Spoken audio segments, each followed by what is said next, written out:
হরমোনজনিত নানা রোগ মৃত্যু ঘটায়, এটি অনেক পুরনো কথা, আমরা প্রতিনিয়তই দেখছি। কিন্তু মৃত্যুর আগেও যারা দীর্ঘদিন ধরে হরমোনজনিত রোগে আক্রান্ত, তাদের মানসিকভাবে তারা কতটা বিপর্যস্ত এবং তারা সেখান থেকে কিভাবে উত্তরণ পাবেন সে বিষয়ে আমরা বিস্তারিত আজকে আলোচনা করব। আমাদের বিষয় দিয়েছি হরমোনজনিত রোগে মানসিক সমস্যা। এই বিষয়ে কথা বলতে আমাদের স্টুডিওতে উপস্থিত হয়েছেন দুজন স্বনামধন্য এন্ডোক্রাইনোলজিস্ট। আমাদের সঙ্গে আছেন অধ্যাপক ডাক্তার তানজিনা হোসেন, বিভাগীয় প্রধান এন্ডোক্রাইনোলজি অ্যান্ড মেটাবলিজম বিভাগ, গ্রিন লাইফ মেডিকেল কলেজ ও হাসপাতাল। সঙ্গে আরও আছেন ডাক্তার শাহজাদা সেলিম, সহযোগী অধ্যাপক এন্ডোক্রাইনোলজি বিভাগ, বাংলাদেশ মেডিকেল বিশ্ববিদ্যালয়। আপনাদের দুজনকে স্বাগত জানাচ্ছি।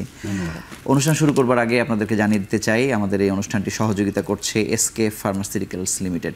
আমি শুরুতেই অধ্যাপক ডাক্তার তানজিনা হোসেন আপনার কাছে জানতে চাই যে হরমোনজনিত রোগগুলো আমরা জানি, তারপরেও নামগুলো আবারও যদি একটু মনে করিয়ে দেন এবং এটির সঙ্গে আসলেই মানসিক রোগের সমস্যা কত প্রকট সেটার একটি ধারণা আপনার কাছে জানতে চাই।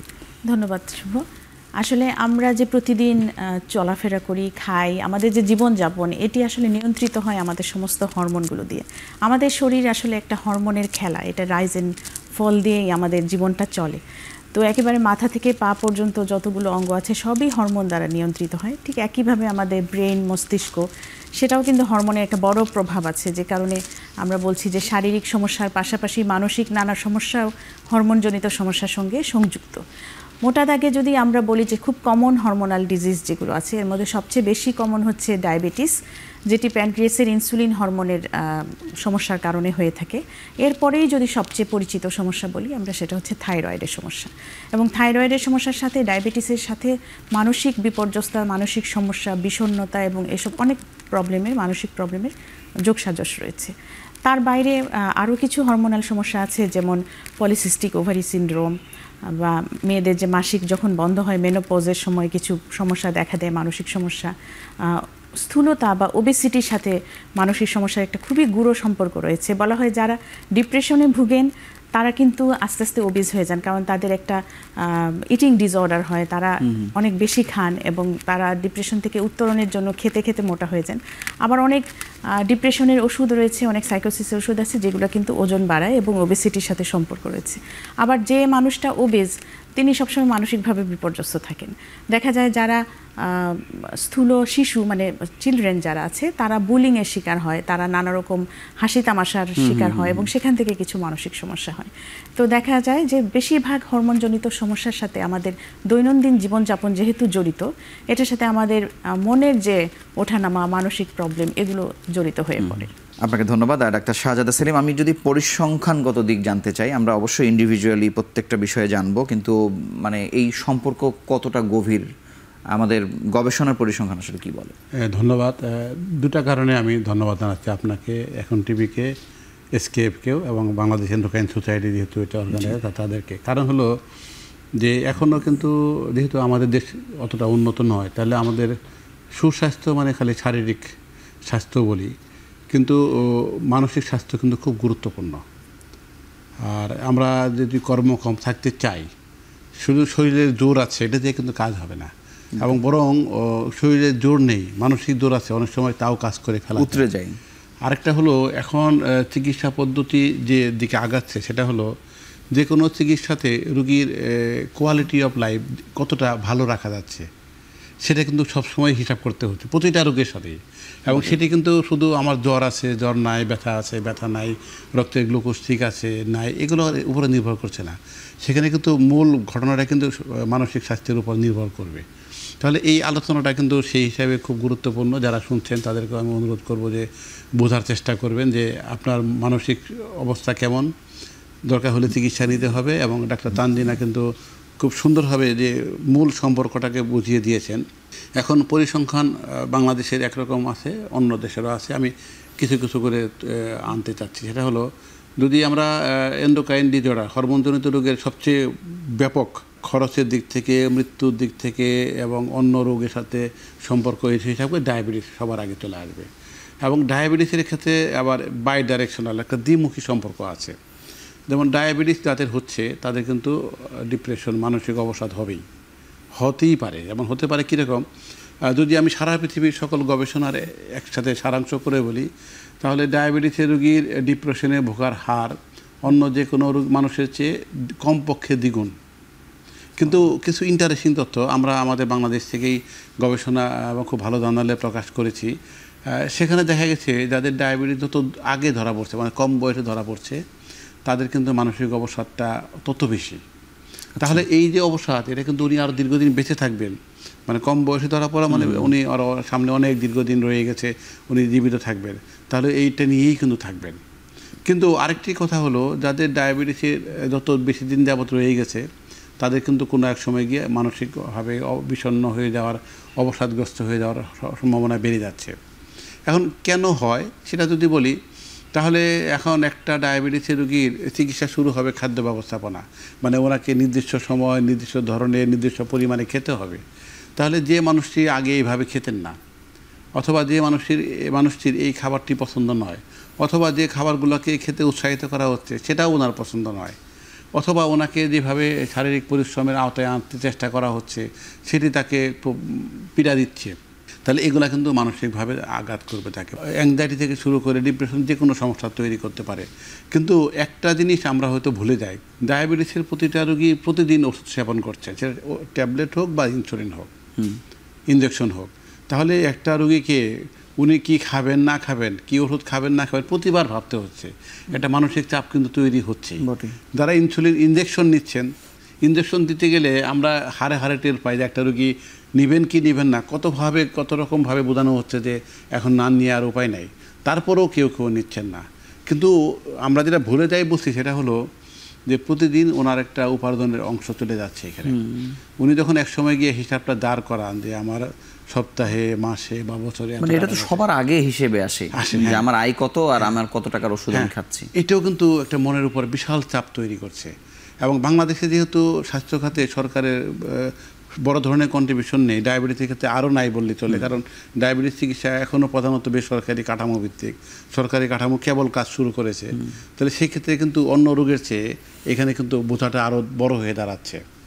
আবার অন্যদিকে ব্লাড সুগার বাড়তে গেলে যে ঘটনাগুলো ঘটছে, তার মধ্যে এইটাকে ম্যানেজ করতে গিয়ে শরীরে ক্যাটাকুলোমাইন জাতীয় হরমোন তৈরি হচ্ছে, যেটা কিন্তু মানসিক অবসাদ তৈরি করছে। আবার তাহলে যেমন মানসিক অবসাদ একদিকে ডায়াবেটিসের কারণ, ডায়াবেটিস মানসিক অবসাদের কারণ। কিন্তু আরেকটা জিনিস তানজিন একটু আগে যেটা বলেছেন যে যারা দৈহিক স্থূল তারা কিন্তু মানসিক অবসাদে ভোগে, লোকজনের সামনে যেতে চায় না, আরও কাজকর্ম কমে যায়। কিন্তু একজন ডায়াবেটিসের রোগী সঠিকভাবে জীবনযাপন পদ্ধতি যখন ঠিক করবে, যখন উনি অবসাদগ্রস্ত বা বিষণ্ণ বা কোনো মানসিক চাপের মধ্যে আছেন, উনি কিন্তু ঠিকঠাক মতো জীবনযাপন পদ্ধতি ঠিক করবেন না, মানে ডায়াবেটিস আরও আনকন্ট্রোল হয়ে গেল। এইটা যখন আবার আমরা অনেকে বোঝাতে সমর্থ হব যে আপনার ডায়াবেটিসে কিন্তু খারাপ দিকে যাচ্ছে, আরেকটা মানসিক চাপ তৈরি হচ্ছে। একটা মানে এমন একটি নিগূঢ় চক্রের মধ্যে ঢুকে গেলেন, ডায়াবেটিস আছে মানে উনি কিন্তু এখান থেকে বেরোতে পারবেন না। এটাকে আরও বড় একটা মানে ওনাকে একটা সাফোকেশনের মধ্যে ফেলে দিচ্ছে যে আমি কি আমার জীবন তো এইভাবেই শেষ। তাহলে একটা যদি আমরা খুব সংবেদনশীলভাবে ভাবি যে যার ডায়াবেটিস হলো, আমরা কিন্তু খুব টেকনিক্যালি কথাগুলো বলার চেষ্টা করি, সেজন্য যে এমনভাবে বলার চেষ্টা করি যে উনি খুব হালকাভাবে নেন, কিন্তু হালকাভাবে নিলে আবার ডায়াবেটিস কন্ট্রোল করা যাচ্ছে না, বেশি হালকা হয়ে যাচ্ছে। তাহলে এর মধ্যে একটা সমন্বয় করতে হতো। তারপরেও কিন্তু ততগুলো গবেষণা হয়েছে, আমরা কিন্তু বাংলাদেশ থেকে বেশ কিছু গবেষণা প্রকাশ করেছি, সেখানে কিন্তু দেখা গেছে যে মানসিক চাপ আছে এবং মানসিক চাপ আরও বাড়ছে, এবং মানসিক চাপ ডায়াবেটিস কন্ট্রোলের বাধা তৈরি করছে, মানে দীর্ঘস্থায়ী জটিলতা, হার্ট অ্যাটাক, স্ট্রোক, চোখের ছানি পড়া, অন্ধত্ব, কিডনি নষ্ট, এগুলোর সম্ভাবনা আরও তৈরি করছে।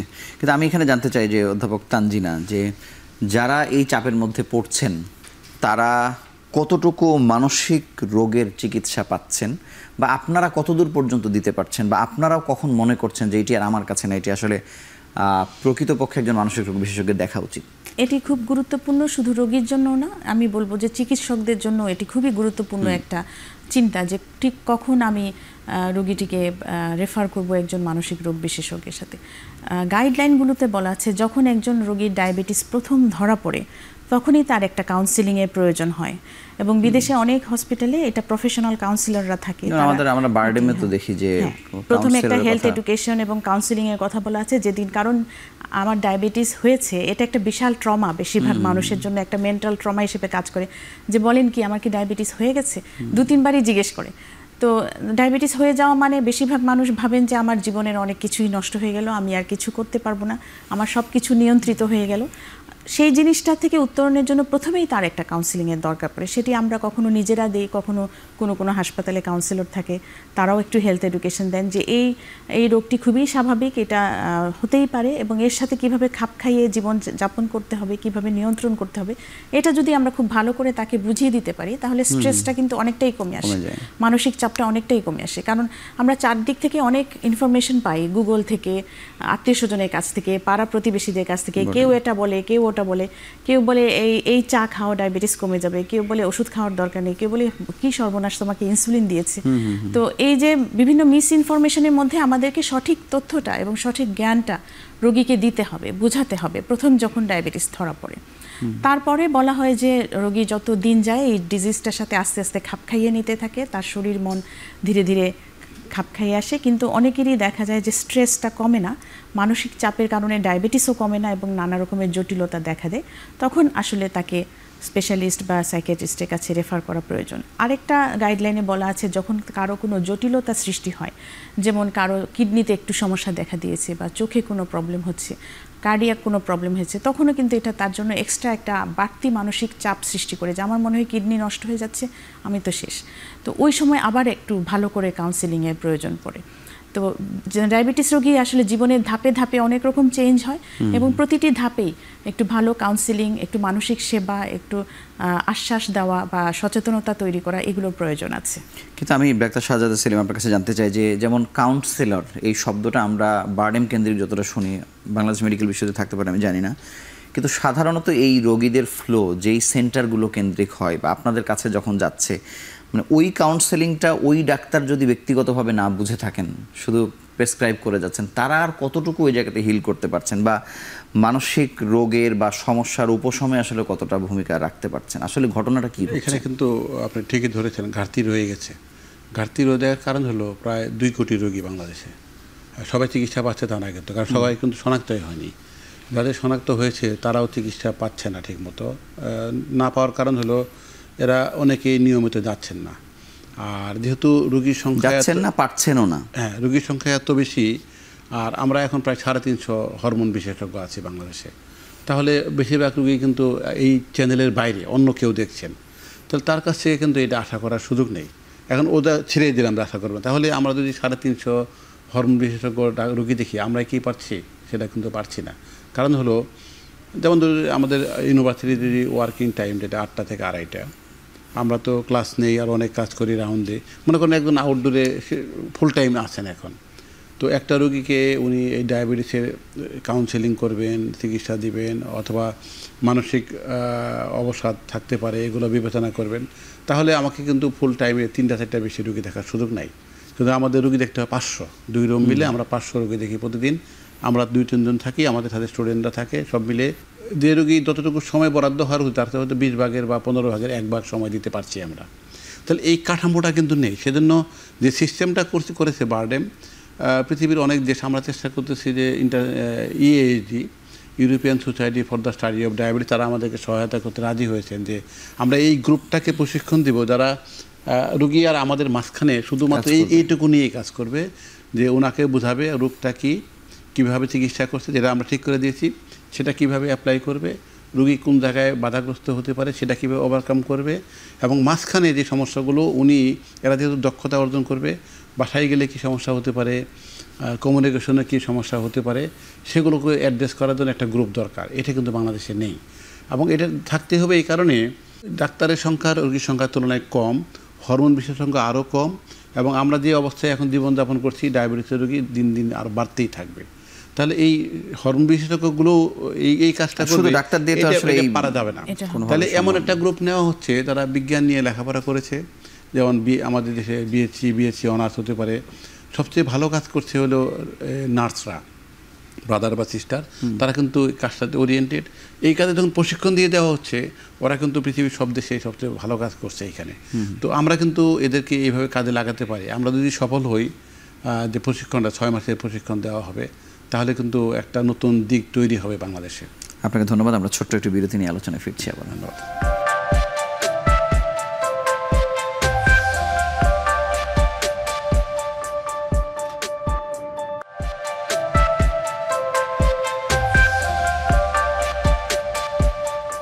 অধ্যাপক তানজিন আপনার কাছে জানতে চাই যে ডায়াবেটিসের সঙ্গে তো আমরা সম্পর্ক অনেক গভীর, আমরা থাইরয়েডের সঙ্গে সম্পর্ক কেমন বা পরিসংখ্যানগত দিকটা আসলে জানতে চাই যে এটা আসলে কি মাত্রায় আমাদেরকে ক্ষতি করছে। ডায়াবেটিসের পরেই যদি বলেন বা ডায়াবেটিসের প্রায় সমান আসলে থাইরয়েড ডিসঅর্ডারের রোগী রয়েছেন যাদের অনেকেই আনডায়াগনোজড, এখনো আমরা ডায়াগনোসিস করতে পারিনি। বিশেষ করে নারীদের মধ্যে ধারণা করা হয় প্রতি 3 জনে 1 জন নারীর অন্তত থাইরয়েড ডিসঅর্ডার আছে। সেটা যদি হিসাব করেন তাহলে আমাদের দেশে প্রায় মানে অনেক নারী, 52% নারী আছেন, তাহলে চিন্তা করেন যে কত বেশি থাইরয়েডের রোগী থাকার কথা। থাইরয়েডের যে প্রধান দুটি রোগ হাইপোথাইরয়েডিজম এবং হাইপারথাইরয়েডিজম দুটোই কিন্তু মানসিক সমস্যা সৃষ্টি করতে পারে। এমনকি হাইপোথাইরয়েডিজম অনেক সময় শনাক্ত করা হয় মানসিক রোগ দিয়ে। দেখা যায় যে রোগী খুব বিষণ্ণ বোধ করছেন, তার সবসময় লো লাগে, তার সবসময় মন খারাপ লাগে, কান্না করেন বা খুব স্লো লাগে নিজেকে, এটাই কিন্তু একটা প্রধানতম উপসর্গ হিসেবে দেখা দেয় হাইপোথাইরয়েডিজমে।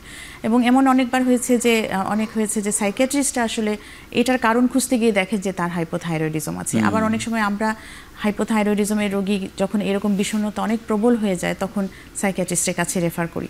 যে হাইপোথাইরয়েডিজমের সাথে বিষণ্ণতা বা ডিপ্রেশনের খুবই গভীর একটা সম্পর্ক রয়েছে। যদি হাইপোথাইরয়েডিজম নিয়ন্ত্রণ করা না যায় তাহলে এই বিষণ্ণতা আরও বাড়ে এবং সেই ক্ষেত্রে বিষণ্ণতার ওষুধ দিয়েও তখন আর কাজ হয় না, আগে থাইরয়েড নিয়ন্ত্রণ করতে হয়। উল্টো দিকে হাইপারথাইরয়েডিজম যেটা আছে সেটাতে রোগী খুব হাইপার থাকে, ম্যানিক আচরণ করে, চিৎকার করে, চেঁচামেচি করে, ইরিটেবিলিটি হয়, বদমেজাজি হয়ে যায়, তাদের ঘুম হয় না, সারা রাত জেগে কাটায় এবং সব সময় একটা ম্যানিক স্টেজে থাকে। সেটাও কিন্তু এক ধরনের মানসিক রোগ এবং সেটাও হাইপারথাইরয়েডিজম যদি আমরা নিয়ন্ত্রণ করতে না পারি তাহলে এই মানসিক সমস্যাটা দূর করা যায় না। যে থাইরয়েডের সাথে আসলে আমাদের মানে ব্রেনের ফাংশন খুব অঙ্গাঙ্গিভাবে জড়িত এবং সেই কারণে মানসিক সমস্যাগুলো খুব অঙ্গাঙ্গিভাবে জড়িত। কিন্তু আমি এখানে একটু ডাক্তার শাহজাদা সেলিম আপনার কাছে জানতে চাইবো যে আমরা যেমন কাউন্সেলিংয়ের কথা বলছিলাম বা কাউন্সেলরের গুরুত্ব বা নার্স যারা ভালো রোল প্লে করছে, কিন্তু এটি আসলে তারা কতটুকু পারবেন, চিকিৎসকের কাছে তো আপনার রেফার করার কথা বলছেন, মানে এটা ওষুধ পর্যন্ত যেতে হয়, ওই মাত্রায় পর্যন্ত আসলে কতজন যাচ্ছেন? সেটি ডায়াবেটিস হতে পারে, থাইরয়েড হতে পারে বা মেনোপজ হতে পারে, যে আমার ওষুধ দিয়ে তাকে ঠিক করা লাগছে, এই পার্সেন্টেজটা কীরকম? এটি কিন্তু কম নয়। তবে এখানে সমস্যা হলো, আমরা আগে যেমন ডায়াবেটিসের ক্ষেত্রে বলেছি, গত 2 বছর থেকে আমেরিকান ডায়াবেটিস অ্যাসোসিয়েশন, তারা পৃথিবীতে সবচেয়ে শক্তিশালী গাইডলাইন তৈরি করে, তারা সুনির্দিষ্ট কিছু ক্রাইটেরিয়া তৈরি করে দিয়েছে যে কোনো রোগী যদি এই ক্রাইটেরিয়া থাকে তাহলে তাকে একজন মানসিক রোগী বিশেষজ্ঞের কাছে পাঠাতে হবে। আচ্ছা, তো এটা আমরা কিন্তু ধারণাটা একদম নতুন, আগে থেকে কিন্তু আমরা যেগুলো বলছি সেগুলো জানা আছে, কিন্তু একদম স্ট্রাকচার করে দেওয়া এটা কিন্তু নতুন। এটা যখন প্রসারিত হবে তখন কিন্তু আরও অনেক বেশি আমাদেরকে পাঠাতে হবে। কিন্তু এখানে কিন্তু ওই সমস্যাটা থেকে যাবে, কারণ আমাদের তুলনায় মানসিক রোগের ডাক্তারের সংখ্যা আরও কম। এবং এখানে আরেকটা সমস্যা রয়ে গেছে, মানসিক রোগগুলো কোনো টেস্ট করে কিন্তু শনাক্ত করা যায় না। তাহলে ডাক্তারকে দীর্ঘ সময় রোগীর সাথে কথা বলতে হয়, তাহলে ওনারা কিন্তু চট করে 5 জনের জায়গায় 10 জন রোগী দেখতে পারবেন না, স্বাভাবিক। তাহলে এখানে আমাদের কিন্তু আরেকটা তাগিদ থাকবে যে মানসিক রোগের সেবা দেওয়ার সুযোগ বাড়াবার ক্ষেত্রে। কিন্তু আপনি যদি ধরেন যে ডায়াবেটিসের কতজন রোগীর আমরা চিকিৎসা করতে পাঠাচ্ছি, কিন্তু গাইডলাইনগুলো এখনও যদিও আমাদের সকলের কাছে ওভাবে এখনও বোধগম্য হয়ে ওঠেনি, সেজন্য কম পাঠাচ্ছি। কিন্তু আমার তবুও মনে হয় যদি আমাদের ইউনিভার্সিটির কথা বলি, মোট ডায়াবেটিসের রোগীর 5-6% রোগী আমরা পাঠাচ্ছি। আরেকটা বড় রোগী আমি বলি, এখানে হয়তো মিস হয়ে যেতে পারে, যে রোগীগুলো কর্টিসল বেশি বা কম, গ্লুকোকর্টিকয়েড বেশি বা কম, কুশিং সিনড্রোম বা এডিসন ডিজিজ আছে, এদের প্রায় সকলকেই পাঠাতে হচ্ছে। তাহলে এদের রোগীর সংখ্যা একটু কম, বেশ কম, কিন্তু এই রোগীর সংখ্যা, এদের আবার সাইকিয়াট্রিক কাউন্সেলিং বা চিকিৎসা লাগছে, এটা কিন্তু অনেক বেশি। এটা আমাদের অধিকাংশ রোগী ভর্তি হয় এবং এরা ভর্তি হওয়ার আগে আমরা 1বার বা 2বার বা 3বার 4বারও কারো এই চিকিৎসা করে তারপরে বাড়িতে পাঠাই। এবং বাড়িতে যে পাঠায় তাকে কিন্তু আবার লিখে দিতে হয় যে আপনি এই চিকিৎসার জন্য একজন মানসিক রোগ বিশেষজ্ঞের সাথে পরামর্শ নেবেন। তাহলে এই কিন্তু আজীবনে ওনার কারো আজীবনে চিকিৎসা লাগছে, কারো হয়তো পরে চিকিৎসাটা বন্ধ করে দেওয়া যাচ্ছে। কিন্তু থাইরয়েডের ক্ষেত্রে আমি একটি নতুন দিক বলি, হাইপোথাইরয়েডের রোগীর সংখ্যা পৃথিবীতে সবচেয়ে বেশি থাইরয়েডের রোগের মধ্যে, আর হাইপারের অনেক কম, আমাদের দেশে আরও বেশি। আয়োডিন ডেফিসিয়েন্সি যেহেতু এখনও কিছুটা রয়ে গেছে সেজন্য আরও বেশি।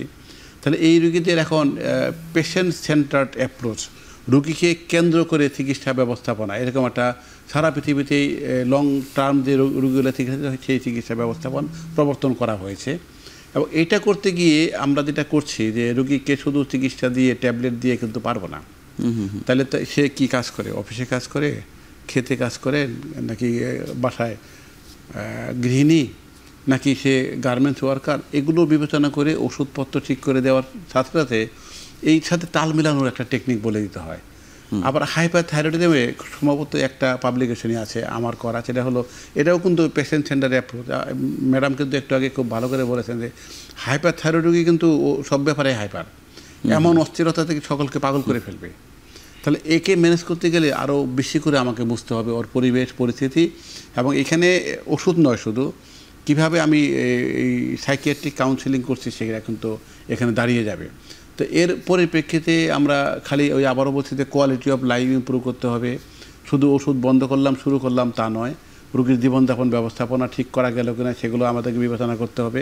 তাহলে একটা আমাদের এন্ডোক্রাইনোলজির অধিকাংশ রোগী কিন্তু কোনো না কোনোভাবে একজন মানসিক রোগের একবার দুইবার হলেও সেবা নিতে হবে, এটা কিন্তু বাধ্যতামূলক হয়ে দাঁড়াচ্ছে। কিন্তু ওষুধ ছাড়া মানে এর আগে আপনারা যেহেতু ডিল করছেন, তাদেরকে বহু বছর ধরে দেখছেন, মানে তাদেরকে কি পরামর্শ দিচ্ছেন বা তারা কতটুকু শুনছে, এটা কতটুকু পালন করতে পারছে? কারণ যার ফাইন্যান্সিয়াল প্রেশার আছে, রোগাক্রান্ত ব্যাপকভাবে, তাকে বললেই যে তিনি রিকভার করছেন ব্যাপারটা তো আসলে তা না। আর শুধু তা নয়, আমাদের একটা স্টিগমাও আছে যে আমরা যদি বলি যে আপনি একজন মানসিক রোগ বিশেষজ্ঞের সঙ্গে দেখা করেন, বেশিরভাগ পরিবারই কিন্তু এটা একটা অপোজ করে যে না, ওনার তেমন কোনো মানসিক সমস্যা নাই, আমরা যেতে চাই। আগে পরিবার করে, রোগী তো নিজে করে, রোগী তো নিজে করেই। আর এখানে একটা জিনিস খুব গুরুত্বপূর্ণ, সেটা হচ্ছে পরিবারকেও একটু কাউন্সেলিং করা।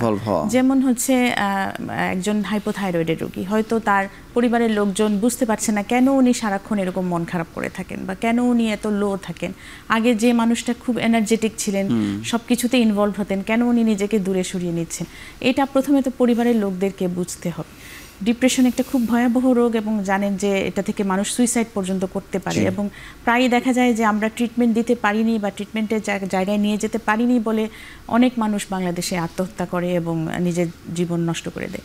তো তার আগেই আসলে এটাকে ডিটেক্ট করতে হবে, আমাদেরকে তো করতেই হবে, পরিবারকেও একটু এগিয়ে আসতে হবে যে এই বিষয়ে সচেতনতা এবং যে সুইসাইডাল কেসগুলো আমরা আসলে দেখছি, আমরা হয়তো বলছি যে উনি ঋণ নিয়েছেন বা ওষুধের খরচ জোগাড় করতে পারেন না, কিন্তু মানসিক ট্রমা হয়েই তো আসলে শেষ পর্যন্ত একটা ব্যাকগ্রাউন্ড থাকে। সেই ব্যাকগ্রাউন্ডে যখন একটা কোনো ঘটনা ঘটে, একটা ট্রিগার হয়, তখনই হচ্ছে মানুষ আসলে। আমি একটু আগে যেটা বললাম না, যেমন শারীরিক শক্তি নেই, মানসিক শক্তি কিন্তু আপনার কাজ করতে উদ্বুদ্ধ করবে।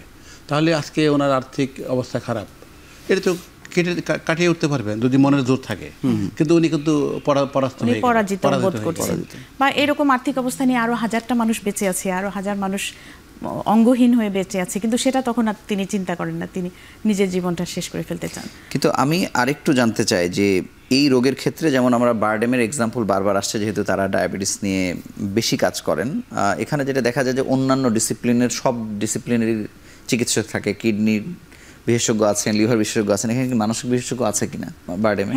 আলাদা করে আছে। অন্য যে সেন্টারগুলো, যেমন আমি যদি বাংলাদেশ মেডিকেল বিশ্ববিদ্যালয় বলি বা গ্রিন লাইফ বলি, ঢাকা মেডিকেল বলি, সেখানে কি আলাদা করে এই রোগগুলোর জন্য কেউ মানসিক রোগ বিশেষজ্ঞ আলাদা করে তো ওই ডিসিপ্লিনের মধ্যে নাই, আপনারা আলাদা হয়তো রেফার করছেন, ব্যাপারটা এরকম? আসলে আমরা যেটা ডায়াবেটিসের জন্য একটা কম্প্রিহেন্সিভ কেয়ারের কথা বলি বা স্বপ্ন দেখি, ওটা এখনো কোথাও তৈরি হয়নি। যে একজন ডায়াবেটিস রোগী যে সেন্টারে আসবেন, সেখানে তিনি পুষ্টি সম্পর্কিত সমস্ত তথ্য পাবেন, তার ফিজিক্যাল অ্যাক্টিভিটি বা এগুলো সম্পর্কিত জিনিস জ্ঞান অর্জন করবেন, তিনি মানসিক সহায়তা পাবেন, সমস্ত কিছু একসাথে করে একটা কোনো সেন্টার তৈরি করা, এটা আসলে আমাদেরও একটা স্বপ্ন। আমরা চাই যে সেটা আস্তে আস্তে প্রতিটি হসপিটালে এরকম কর্নার তৈরি হওয়া উচিত। আমি ওবেসিটির প্রসঙ্গে যে বিষয়টা জানতে চাই, যে উনি দেখতে হয়তো মোটা বা স্থূল বা আসলে তো তাই, মানে সেই কারণে তিনি মানসিক ডিপ্রেশনে থাকেন, নাকি এই ওজন আধিক্য তাকে আসলে ডিপ্রেশনের দিকে অন্য কারণেও নিয়ে যায়, মানে হরমোনজনিত কারণেও নিয়ে যায় কিনা? সব দেশে একরকম নয়। আচ্ছা, একটা ইন্টারেস্টিং তথ্য একটু পরে বলি, কিন্তু বেশিরভাগ দেশে, বাংলাদেশ সহ, যদি এখন হঠাৎ করে মনে করেন আপনার সাথে আমার 10 বছর পরে দেখা হলো, আমার কী খবর, আপনাদের হালকা পাতা এরকম মোটা হয়ে গেলেন, তাহলে আমার সাথে দেখা হওয়ার যদি মনে মনে আগে থেকে আনন্দময় হতে পারতো, সেটা কিন্তু একটা নিরানন্দ বা দুঃখজনক পরিবেশ হলো। এবং আমরা কিন্তু আসলে ক্রমশ সবাই ওজন বৃদ্ধি করি, মানে মোটা হয়ে যায় স্বাভাবিক। কিন্তু যদি আপনি একটা খুব সহজেই চোখে পড়ার মতো উদাহরণ দিই, স্কুলে এখন দিন দিন কিন্তু ছেলে মেয়েদের ওজন বেশি হচ্ছে, কিন্তু ওই স্কুলে মনে করেন ক্লাস 8 বা 9 একটা ছেলে বা মেয়ে পড়ে, সবচেয়ে বেশি মোটা যে ও সবচেয়ে বেশি তীর্যক কথাবার্তা বুলিংয়ের শিকার হচ্ছে। তাহলে এই বয়সে কিন্তু ওই অ্যাডোলেসেন্ট মানে বয়ঃসন্ধিকালে ছেলেমেয়েরা কিন্তু মানসিকভাবে খুবই ভঙ্গুর থাকে। তার মধ্যে যখন ওকে নিয়মিত এইভাবে আঘাত করা হচ্ছে, সেটা কিন্তু ওর জন্য বিশাল একটা বড় ধরনের সমস্যা তৈরি করছে। কিন্তু এই যে ও যদি ওজন কমাতে না পারে, এভাবেই যাচ্ছে, যেখানেই যাক সেখানেই কিন্তু ওকে এমন সব কথাবার্তা শুনতে হচ্ছে যেগুলো মনের উপর চাপ তৈরি করবেই। এবং তখন সে ক্রমশ কী করবে, তাহলে মানুষের সাথে মেশাটা কমাই দিতে পারে। এখন ওজন বৃদ্ধির পিছনে ওনার শারীরিক পরিশ্রম কম, খাওয়া বেশি, তারপরে উনি নিজেকে যে আসলে আরো বাধ্য হচ্ছে এখন শারীরিক পরিশ্রমকে সীমিত করতে, তাহলে ওজন বাড়ার দিকেই কিন্তু এগিয়ে গেল। আবার একটা তানজিনা কিন্তু আগে বলেছিলেন যে এমন সব ওষুধ দেওয়া হয় মানসিক রোগের জন্য যেগুলো আপনার উত্তেজনা কমাবে, ধীরস্থির করবে। তাহলে এই ধীরস্থিরতা কিন্তু আপনার শারীরিক পরিশ্রমকে কমাতে বাধ্য করবে। তাহলে আবারও ক্যালোরি কম খরচ হবে আর ওজন বাড়তে থাকবে। তাহলে এই জন্য আমরা যখন একসাথে কাজ করি, আমরা কিন্তু ওই সাইকিয়াট্রিস্টকে বোঝাতে চেষ্টা করি তাহলে ওষুধগুলো হয় মিনিমাম রাখেন, অথবা এটা বাদ দিয়ে এমন কিছু দেওয়া যায় কিনা যেটা ওজন বৃদ্ধিতে সহায়তা করে না। কিন্তু সবসময় বললেই কিন্তু সেটি পারা যাবে তা নয়। কিন্তু আরেকটি হলো, বাংলাদেশে এখন আমাদের কম বয়সীদের কথা বললাম বলে বলি যে পলিসিস্টিক ওভারি সিনড্রোমের যে মেয়েরা, এরা কিন্তু বেশিরভাগই বয়স এই 15 থেকে শুরু করে 25-26-এর মধ্যেই, যদিও পরেও হতে পারে। তাহলে এই বয়সী একটা মেয়ে দৈহিকভাবে স্থূল মানে ওবিস, তার মনের উপর চাপ কত ব্যাপক হতে পারে আমরা কিন্তু আমাদের ইউনিভার্সিটিতে গবেষণা পাবলিশ করেছি আমরা। সেখানে দেখা গেছে যদি এই শুধু বিষণ্ণতার কথা বলি, প্রায় 78%, যেটি অন্য ক্ষেত্রে প্রায় 30%-এর মতো এই অ্যাংজাইটি। আর যদি বিষণ্ণতার কথা বলি প্রায় 32%, যেটি অন্য ক্ষেত্রে 12%-এর মতো। মেজর ডিপ্রেশনে কিন্তু 12%-এর মতো, মাইনর কিন্তু আরও বেশি। তাহলে এই মেয়েটা কিন্তু তখন করবে কি, এদের একটা আনন্দময় জীবন কিন্তু একটা নিরাশায় পরিণত হলো। এখন এরা জানে যে এই রোগটি বন্ধ্যাত্বের কারণ হতে পারে, মুখে ব্রণ হয়েছে, ছেলেদের মতো লোম হয়েছে বা টাক হয়ে যাচ্ছে। তাহলে মনের উপর বাড়তি চাপ তৈরি করছে।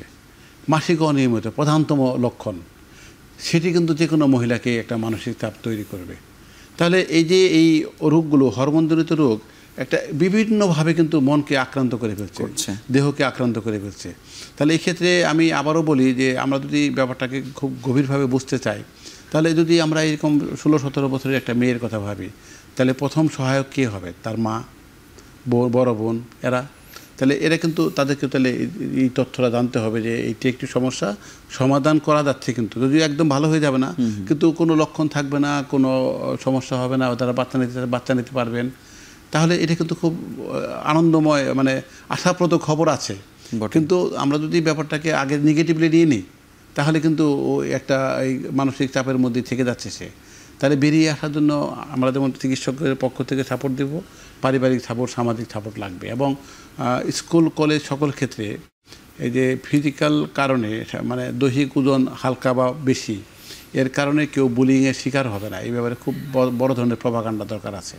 এখানে আমি একটু যোগ করতে চাই যে ওবেসিটি ম্যানেজমেন্ট আমরা করি, এখানে বারবার কিন্তু বিহেভিয়ারাল থেরাপির কথা বলা হয়। কারণ আপনি যদি আপনার আচরণগত সমস্যা থেকে বেরিয়ে না আসতে পারেন, অনেকের বিঞ্জ ইটিংয়ের অভ্যাস আছে, প্রয়োজন নেই, পেটে খিদে নেই, তারপরেও খেতে ইচ্ছা করে, এটা কিন্তু এক ধরনের মানসিক সমস্যা। আবার অনেকে রাত্রেবেলা ঘুম থেকে উঠে ফ্রিজ খুলে খুলে অনেক জিনিস খায়, অনেকে খুব সুইট জিনিসের প্রতি, চকলেটের প্রতি আকর্ষণ আছে, এগুলো কিন্তু আচরণগত সমস্যা।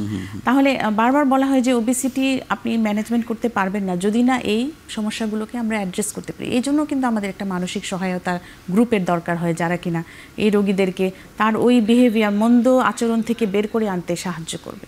এটাও একটা মানসিক স্বাস্থ্যের সাথে আমাদের। আমি আরেকটা বিষয় জানতে চাই যে সাইকিয়াট্রিস্টের সংখ্যা যেমন আপনারা বললেন কম, আপনাদের থেকে অনেক বেশি কম, আবার সাইকোলজিস্টরাও তো এই প্রবলেমগুলো সলভ করতে পারে, কিন্তু সব থেকে বড় সমস্যা হচ্ছে যে এই যে এত ভলিউমের রোগী, আপনি যদি শুধু ডায়াবেটিসে 2 কোটি বলেন, সব মিলে যোগ করলে তো আরও কয়েক কোটি মানুষ আসলে হবে। মানে তাদের মাথাতে এটা গেঁথে দেওয়ার জন্য যে তিনি যেন প্রয়োজনে সাইকোলজিস্ট বা সাইকিয়াট্রিস্ট, তো যখন একেবারে প্রয়োজন হবে তখন তিনি যাবেন, মানে তিনি যাবেন কি যাবেন না, মানে এই ধারণাটা, মানে এই প্রেশারটা বা তাকে বোঝানোর জায়গাটা আসলে কতটুকু হচ্ছে, বা উনি মন থেকে আসলে মনে করছেন না তো আসলে তার যাওয়া উচিত না, এটা কিন্তু সমস্যা রয়ে গেছে। আমি যদি আমার নিজের অভিজ্ঞতা থেকেই বলি, অভিজ্ঞতা বেশ কিছু বছরের হলো, আমি যখনই কাউকে বলি যে আপনার কিন্তু এখন একদম সাইকিয়াট্রিস্টের চিকিৎসা দিতে হবে, না আপনি যা পারেন করেন, আমি যাব না। তা আমি বললাম আমারটুকু শেষ, আমি আর পারতেছি না, এখন না হলে কিন্তু আগাতে পারা যাচ্ছে না। বেশিরভাগ রোগী যাচ্ছে তা নয়, কিন্তু তখন আমি যাচ্ছেই না। আপনি যদি বেশিরভাগের কথা খুবই কম পরিমাণে যাচ্ছে, খুবই কম, সেটাই বলছি আসলে খুব কমই যাচ্ছে। কারণ আমরা এখনো আমরা শুধু রোগীদের কথা বলছি না, যদি অন্যদের কথা ভাবি, ডাক্তারের কথাও ভাবি, মানসিক স্বাস্থ্যকে এইভাবে গুরুত্ব দিচ্ছি, এটা কিন্তু হয়ে ওঠে নাই আমাদের। সেটা কিন্তু আমাদের শিক্ষাগত যেটা আমরা নিচের লেভেলে রয়ে গেছি সেটাই কিন্তু প্রধান, কিন্তু প্রধান সমস্যা হচ্ছে বৈজ্ঞানিক দৃষ্টিভঙ্গি। যেমন আমি একটা বড় উদাহরণ দিই, যে এই শচীন টেন্ডুলকার যখন খেলতেন তখন কিন্তু শেষের দিকে তো উনি বেশ কয়েক বছর পৃথিবীতে সবচেয়ে সেরা, এবং ইন্ডিয়াতে ক্রিকেট খেলা সবচেয়ে বড় ক্রেজ। তাহলে এত 100 কোটি মানুষের চাপটাকে মাথায় নিয়ে খেলতে হতো, এবং প্রতিটা খেলার আগে উনি একবার সাইকিয়াট্রিস্টের কাছে পরামর্শ নিতেন, খেলার পরে আরেকবার নিতেন, নিজের মন ঠিক রাখার জন্য বাধ্য হতেন। তাহলে এটা আমি স্কুলে পড়ি, কলেজে পড়ি, চাকরি করি, ডাক্তারি করি, আমার কেন নিতে দোষ কোথায়? সেটাই, কিন্তু আমরা কিন্তু এটা আগ্রহী হয়ে। ভালো এক্সাম্পল দিয়েছেন, কারণ একটু হারলে কোনোদিন মানে তার কাছে যেহেতু 100 রানের প্রত্যাশা থাকে, সেটা না করতে পারলে তো ওই মাঠেই যা শুরু হয়ে যায়। সেটাই। ধন্যবাদ। আমরা আরো একটি ছোট্ট বিরতি নিয়ে ফিরছি।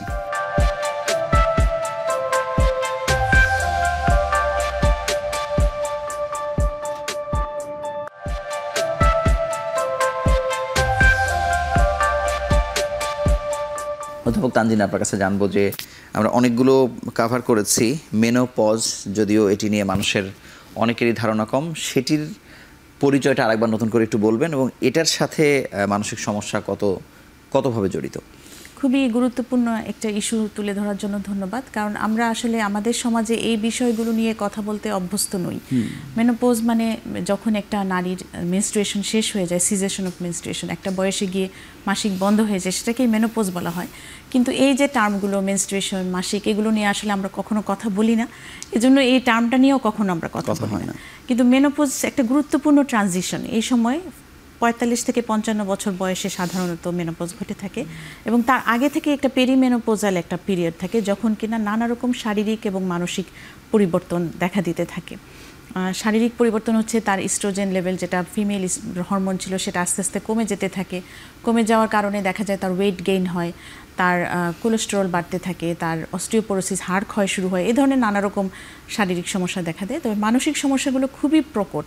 এর মধ্যে খুবই গুরুত্বপূর্ণ হচ্ছে হট ফ্লাশ, হঠাৎ করে খুব গরম লাগা, অস্থির লাগা, স্লিপ প্রবলেম, মানে রাত্রিবেলা ঘুমের মধ্যে ঘুম ভেঙে যাওয়া, কখনো গরম লেগে ঘুম ভেঙে যায়, কখনো এমনিতেই ঘুম ভেঙে যায় এবং ঘুমটা খুব হালকা হয়, মন মেজাজ খিটখিটে হয়ে যাওয়া, ইরিটেবিলিটি, ফ্যাটিক এবং খুব নিজেকে লো লাগা, এই ধরনের সমস্যা হতে পারে।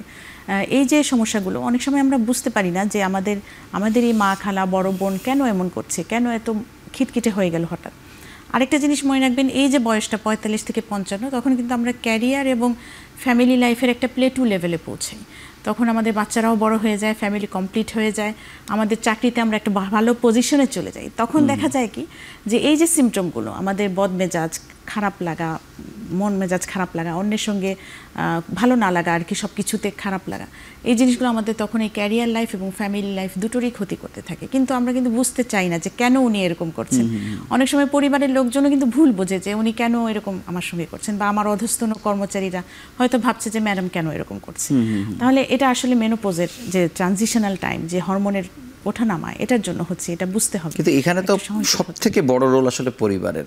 হ্যাঁ, এবং রোগীর নিজেরও, কারণ রোগী নিজেও কিন্তু অনেক সময় বুঝতে পারে না। অনেক রোগী আমাদের কাছে আসে এবং সিমটমসগুলো বলে, খুব অ্যাংজাইটি, খুব অস্থিরতা, রাতে ঘুম হয় না, গরম লাগে, অস্থির লাগে, ঘাম লাগে। তখন আমরাই যখন শতপ্রণোদিত হয়ে জিজ্ঞেস করি যে আপনার কি ইদানিং মাসিক হচ্ছে? না, গত 6 মাস ধরে হচ্ছে না, বা 1 বছর ধরে হচ্ছে। পেশেন্ট নিজেও কিন্তু এটা খেয়াল করে নাই যে ওই সময় থেকেই তার এইগুলো সমস্যা শুরু হয়েছে।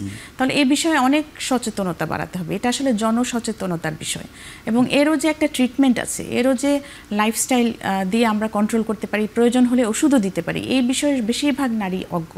বেশিরভাগ নারী জানেন না যে এটার জন্য ডাক্তারের কাছে যাওয়া যায় এবং এটার জন্য ট্রিটমেন্ট নেওয়া যায়। কিন্তু আমি জানতে চাই ডাক্তার শাহজাদা সেলিম, যে ডায়াবেটিস, থাইরয়েড, এগুলো যেমন একটা রোগ সমস্যা, মেনোপজ তো একটি অবস্থা, একটি বয়সের একটি পরিক্রমা আর কি। আপনি এই স্টেজে যাবেন, মানে তারা তো আর আপনাদের কাছে আসছেন না, মানে তারা কার কাছে যাবে, তারা এখানে আসলে আমি একটু আমার অভিজ্ঞতার কথা বলি, যেহেতু আমি নারী এন্ডোক্রাইনোলজিস্ট, আমার কাছে মহিলারা অনেক আসেন, অনেকেই কিন্তু তাদের প্রেসক্রিপশন দেখান যে তারা অ্যান্টি অ্যাংজাইটি খাচ্ছেন, অ্যান্টি ডিপ্রেসেন্ট খাচ্ছেন, অনেক ওষুধ খাচ্ছেন, ইমিট্রিপটাইলিন খাচ্ছেন, কিন্তু আমি যখন ভালো করে কথা বলে দেখি তখন দেখি আসলে ওনার সমস্যাটা শুরু হয়েছে ওনার মেনোপজের সময় থেকে। এবং এগুলো আসলে অত ওষুধ হয়তো লাগতো না আমরা যদি ওনাকে প্রপার কাউন্সিলিং এবং লাইফস্টাইল ম্যানেজমেন্ট করতাম। প্রয়োজন হলে কখনো কখনো হরমোন থেরাপিও দিতে হয় বা আদার কিছু মেডিকেশন ওটা আছে। তাহলে অনেক সময় আমরা চিকিৎসকরা বুঝতে পারি না যে আসলে কেন ওনার এই অ্যাংজাইটিটা হচ্ছে বা কেন এত উনি অস্থির থাকছেন বা ঘুম হচ্ছে না বলেই যে ঘুমের ওষুধ খেতে হবে, এইটাই হচ্ছে আমাদের একটা খারাপ অভ্যাস আর কি, যে দোকানে গিয়ে আমার ঘুম হচ্ছে না 2 পাতা ঘুমের ওষুধ কিনে নিয়ে এসে খেলাম। কিন্তু আসলে এইটা একটা হরমোনের ওঠানামার কারণেও হতে পারে এবং সেটা কারণটা অ্যাড্রেস করতে হবে। আচ্ছা, আপনি মনে হয় এখানে হ্যাঁ আমি একটু অন্যভাবে বলি। দেখেন, পুরুষদের সাথে নারীদের জীবনচক্রের একটু দৃশ্যমান পার্থক্য আছে। তাহলে একটা মেয়ের মাসিক শুরু হলো, তার আগের এবং পরের জীবন কিন্তু এক নয়। কিন্তু শুরু হলো কেন? শুরু হলো প্রধানত ইস্ট্রোজেন, আরও কিছু হরমোন আছে, একটা নির্দিষ্ট মাত্রায় পৌঁছে গেছে, যেটি মাসিক শুরু হতে অঙ্গ প্রত্যঙ্গ তৈরি করেছে এবং এটি একটা নির্দিষ্ট ধারায় চলছে। মাসিক যেরকম হয় সবগুলো একটা, এটা জটিল চক্র আমি যেতে যাচ্ছি না। কিন্তু এইটা যখন আবার কমা শুরু হয় তখন মাসিক বন্ধ হওয়ার প্রক্রিয়া শুরু হয়, যেটা নিয়ে আমরা মেনোপজ নিয়ে কথা বলছি। হ্যাঁ, এটা এই ইস্ট্রোজেনটাকে কথা বলছি এই কারণে যে যখন মাসিক বন্ধ হওয়ার দিকে আগায় তখনও কিন্তু ইস্ট্রোজেন সিক্রেশন হয়, কিন্তু আগের মতো নয়। আগে মনে করো এরকম ছিল, এখন কিন্তু এরকম হচ্ছে, কিন্তু ওটাও কিন্তু দিনের নির্দিষ্ট সময় হয়। তাহলে যে সময়টা এটা সবচেয়ে কম থাকে উনি সবচেয়ে খারাপ থাকেন মানসিকভাবে এবং শারীরিক লক্ষণ দেখা যায়।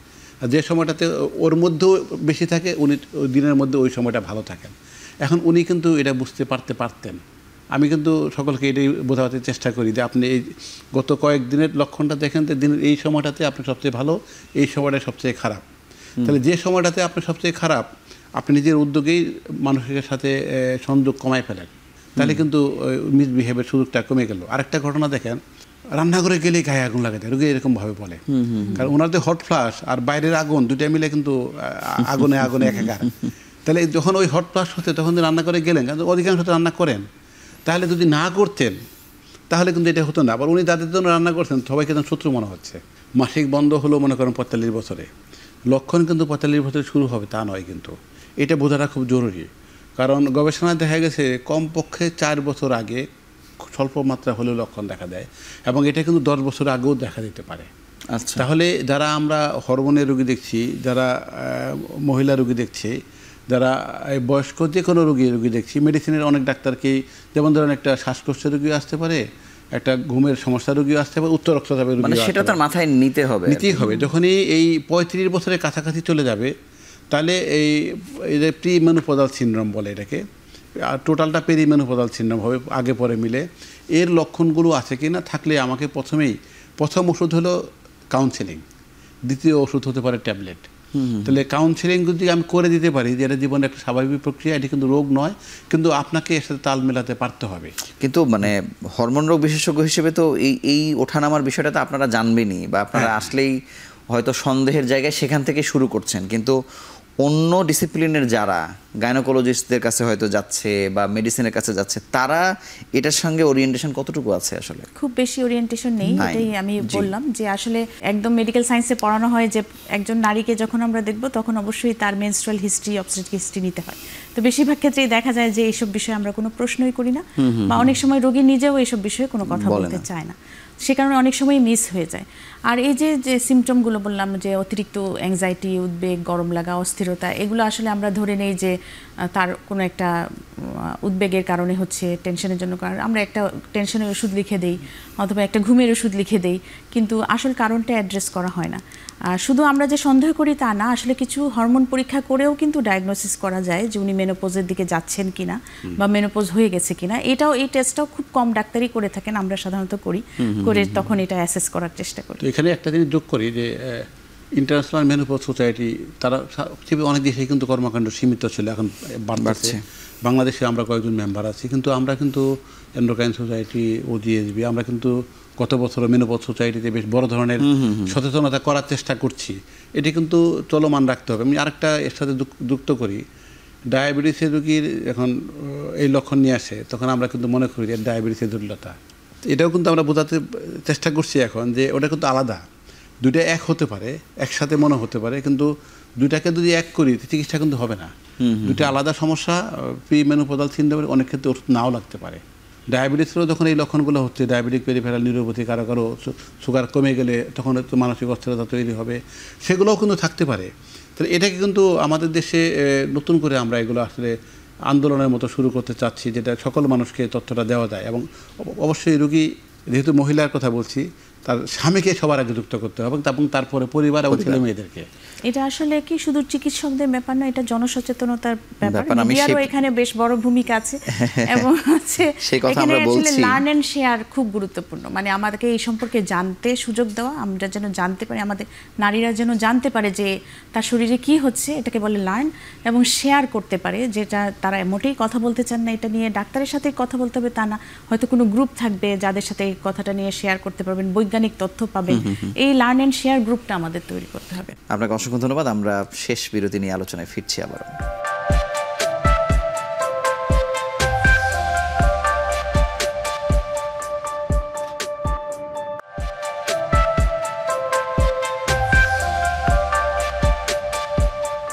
ডাক্তার শাহজাদা সেলিম, আপনার কাছে এই প্রশ্নটা আমি প্রায়ই করি। এই যে একটি সোসাইটি, তারা যে অনেককে নিয়ে কাজ করে, আবার কেউ কেউ একা একা কাজ করে, যেহেতু মানসিক রোগের প্রসঙ্গ ঘুরে ফিরে আসছে, তাদের সঙ্গে আপনাদের বোঝাপড়া আরও কত বেশি হওয়া উচিত তাদের দিক থেকে বা আপনাদের দিক থেকে? মানে এই সমস্যা তো একা সমাধান করা আসলে যাবে না। আবার হচ্ছে যে সাপোর্ট গ্রুপ যেটি বলা হয় আর কি, বিভিন্ন রোগের ক্ষেত্রে আমরা দেখি যে একটা গ্রুপই থাকে। আমরা এসএলইর ক্ষেত্রে দেখি যে ডাক্তার, চিকিৎসক, অন্য গ্রুপ সব এক জায়গাতে এই প্রশ্নের আদান প্রদান, আলোচনা, মানে একটা সেশন হচ্ছে। এটা আর কি করা যায়? এটা খুব ভালো প্রসঙ্গ এনেছেন। আমি একটা ছোট্ট উদাহরণ দিয়ে বলি। যেমন সেক্সুয়াল ডিসঅর্ডার নিয়ে বাংলাদেশে, পৃথিবীতে কোনো সাবজেক্ট নাই কিন্তু। তাহলে এখানে আমরা অধিকাংশই হরমোন সমস্যা থাকে, পুরুষ মহিলা সকলেরই। আবার কারো কারো অর্গানিক সমস্যা থাকে, ইউরোলজিস্ট দেখেন, কারো কারো মহিলার গাইনোকোলজিস্ট দেখেন। আবার এখানে পিছনে রয়ে গেছে সাইকিয়াট্রিস্ট। আমরা কিন্তু এখানে 5টা সোসাইটি একসাথে কাজ করছি। তাহলে যখন আমাদের এই ডায়াবেটিসের ক্ষেত্রে, থাইরয়েডের ক্ষেত্রে, মানে হরমোনজনিত যে কোনো রোগের ক্ষেত্রেই সাইকিয়াট্রিস্টের সাথে যোগাযোগ খুব গভীরভাবে দরকার হয়। এবং আমরা কিন্তু বাংলাদেশে অন্যান্য সোসাইটিও করছে, কিন্তু আপনার নিশ্চয়ই জানা আছে যে আমরা একটু ভালো করছি। সেটা হলো যে বাংলাদেশের জন্য লাক্সই গাইডলাইন তৈরি করছি এবং সকল জায়গাতেই পারফেক্ট লুককে আমরা বেছে আনার চেষ্টা করছি। তাহলে ডায়াবেটিস, ডিপ্রেশন, তাহলে আমরা ডিপ্রেশন নিয়ে যারা কাজ করছেন, এখানে আর একটু সুস্পষ্টভাবে বলি যে সাইকিয়াট্রিস্ট হলেই উনি কিন্তু আমাদের ডায়াবেটিস, ডিপ্রেশনের জন্য ভালো নাও হতে পারেন। যেমন ধরেন চোখের ডাক্তার মানে সে ক্যাটারাক্টের সার্জন নাও হতে পারে, রেটিনার ডাক্তার হতে পারেন। আমরা ডায়াবেটিসের জন্য যখন খুঁজি, আমরা কিন্তু ডায়াবেটিসের জন্য পারফেক্ট মানে রেটিনার বিশেষজ্ঞ খুঁজি। তো সেরকম কিন্তু যারাই কাজ করেন তাদের সাথে আমাদের যোগাযোগ আছে। আমরা চেষ্টা করছি যে তারা কোনো ফর্মে আপনাদের মেম্বারও তো হতে পারে, আমি জানি না নিয়ম কানুন, মেম্বার, অ্যাসোসিয়েট মেম্বার হতে পারে আর কি। কিন্তু আমরা যেটা করছি যে পলিসি মেকিং, মানে সিদ্ধান্তগুলোর ক্ষেত্রে তাদের মতামতগুলো নিচ্ছি এবং খুব গুরুত্ব সহকারে নিচ্ছি। এবং একই সঙ্গে আসলে পলিসি মেকার যারা আসলে স্বাস্থ্য বিভাগের, তাদের ইনভলভমেন্টটা কম্পারেটিভলি কম হয় আর কি, সোসাইটি টু সোসাইটি হয়। মানে সেটি চাইলেও কিন্তু তারা যুক্ত হতে পারে, সেটিও চিন্তা করার প্রয়োজন আছে। কিন্তু তাই হবে। ভালো স্বাস্থ্যসেবা দিচ্ছে যে দেশগুলো, সে দেশগুলো সরকার করে কি, সরকার সোসাইটিকে অনুরোধ করে যে আমরা এখন এরকম চাহিদা আমাদের, আপনারা করে দিবেন। তাদের সরকারের কিন্তু খালি ওই একটা চিঠি দিয়ে কিন্তু উনি আপাতত অন্য কাজে ব্যস্ত হয়ে থাকতে পারেন। আমাদের কিন্তু তা না, সরকারি যা কিছু পারেন করেন, আমরা আমাদের মতো করি, কোনো জায়গায় মিলে, কোনো জায়গায় মিলে না, কিন্তু টোটালটা তো জনসেবা, বাংলাদেশের মানুষের জন্য, সুস্বাস্থ্যের জন্য। মানে কথাটা এই জন্য বললাম যে অধ্যাপক তানজিনা, আপনি জানবেন যে সমস্ত ক্লিনিশিয়ানরা প্রশাসক হচ্ছেন, এটা একটা লস হিসেবে আমরা ধরি, কিন্তু দেখা যায় যে তিনি যে বিষয়ে তার ওরিয়েন্টেশন আছে ওটি কিন্তু অনেক বেশি এগিয়ে যায়, অনেক বেশি আগায়, কিন্তু ওনার সঙ্গে আসলে অন্যদের যোগাযোগটা হয় না। যোগাযোগ করলে কিন্তু সেই সমস্যার সমাধান হয়। কিন্তু আমি শেষ প্রশ্ন হিসেবে জানতে চাই যে আমরা যা কিছুই করি না কেন, যিনি আসলে রোগী, তাকে এই বিষয়টা ফোর্থ সাবজেক্ট হিসেবে না, মানে একেবারে মেইন সাবজেক্ট হিসেবে জানতে হবে যে আমার মানসিক সমস্যা হতে পারে বা আমি কোন জায়গাতে আছি। মানে এই জায়গাতে তো মিডিয়ার রোলও আছে, বা আরও কি কি করা যেতে পারে এই বিষয়ে? আসলে আমরা যারা একদম তার প্রধান চিকিৎসক, আমরা তো ডায়াবেটিসের রোগীকে সবচেয়ে বেশি দেখি, সারা জীবন ধরে দেখি, তার যে পরিবর্তনগুলো আমাদের কিন্তু চোখে পড়ে যে তিনি আগে কেমন ছিলেন, এখন কেমন ছিলেন, তার যে স্ট্রেসটা আমাদেরই আসলে ডায়াগনোসিস করতে হয়। ওই যে বলেছিলাম যে আমাদের ডায়াবেটিসের ডাক্তার হিসেবে অনেক জায়গায় রেফার করতে হয়। চোখের সমস্যা, আপনাকে চোখের ডাক্তারের কাছে যেতে হবে, কিডনির সমস্যা দেখা দিয়েছে, কিডনির ডাক্তারের সাথে যেতে হবে, কিন্তু যখনই মানসিক ডাক্তারের কাছে যেতে হবে ওইটাই তখন রিফিউজ করছেন। আমাদের জানতে হবে যে হেলথ কি, হেলথ হচ্ছে আসলে একটা complete physical and mental and social wellbeing, এটাকে আমরা বলি। মানে শুধু শরীর ভালো থাকলে হবে না, আমাকে মেন্টালি এবং সোশ্যালিও ভালো থাকতে হবে। এটা আমরা যতদিন না বুঝতে পেরেছি, যতদিন না আয়ত্ত করতে পেরেছি, ততদিন আসলে এই মেন্টাল হেলথটা সম্পর্কে আমাদের একটা আনঅ্যাওয়ারনেস থেকেই যাবে। আমরা ধরে নিই যে পাগল ছাড়া আসলে মেন্টাল হেলথ সার্ভিসে যাওয়ার দরকার নেই। আমি 1 মিনিটে শুধু জানতে চাই যে এখানে একেবারে মোটা দাগে সরকার বা স্বাস্থ্য বিভাগ মানে কোন জায়গায় ইন্টারভেন করতে পারে বলে মনে হয় আপনার? এটি যেটা জরুরি সেটি হলো যে আবারও আপনার ওই আগের প্রশ্ন থেকে যে জনগণকে জানাতে হবে যে আপনাকে শারীরিক মানসিকভাবে সুস্থ থাকতে হবে এবং সরকারকে উদ্যোগ নিতে হবে। যেমন আজকে আমরা হরমোন বিশেষজ্ঞ আলোচনা করছি, কার্ডিওলজির একটা দায়িত্ব থাকবে, রেসপিরেটরি মেডিসিনের দায়িত্ব থাকবে, গাইনি ডাক্তারদের দায়িত্ব থাকবে। সরকার যেহেতু সকলেরই উপরে নিয়ন্ত্রণ করছে, তাহলে একটা পয়েন্ট থেকে সকলকে যুক্ত করা সম্ভব। এবং আমি আবারও খুব স্পষ্টভাবে বলি যে জনগণের সুস্বাস্থ্যের জন্য সবাই কাজ করছি, কিন্তু বিচ্ছিন্নভাবে, সমন্বিতভাবে করতে হবে। তাহলে কিন্তু আমরা আশা করতে পারি যে সুস্বাস্থ্যের মানে সুস্থ দেহ সুস্থ মনের অধিকারী মানুষ আমরা পেতে পারবো। আপনাকে ধন্যবাদ এবং আপনাদের দুজনকে আমাদের সঙ্গে যুক্ত হওয়ার জন্য আন্তরিকভাবে ধন্যবাদ জানাচ্ছি। শুধুমাত্র যদি আমরা হরমোন রোগ নিয়ে কথা বলছি, যে কোনো সংক্রামক ব্যাধি বা বড় ধরনের কোনো রোগ, আপনি যেদিন থেকে রোগী হয়ে গেলেন সেদিন থেকে মাথায় নিয়ে ফেলা উচিত যে আপনার জীবনের কোনো না কোনো সময় আপনি মানসিক রোগে আক্রান্ত হতে পারেন এবং এটিকে আসলে ভয় না পেয়ে বা এটাকে কোনোভাবে সবসময় অ্যাভয়েড না করে আপনি চিন্তা করেন যে আপনার মূল যে চিকিৎসক তার সঙ্গে পরামর্শ করা, এবং তিনি যদি আপনাকে বলেন আপনি অন্তত একজন সাইকোলজিস্ট বা সাইক্রিয়াটিস্টের পরামর্শ নিতে পারেন আপনার সুস্থতার জন্য। এই ছিল আজকের মতো। আগামী পর্বে আবারও নতুন কোনো বিষয় নিয়ে হাজির হব। সেই সময় পর্যন্ত ভালো থাকুন, সুস্থ থাকুন।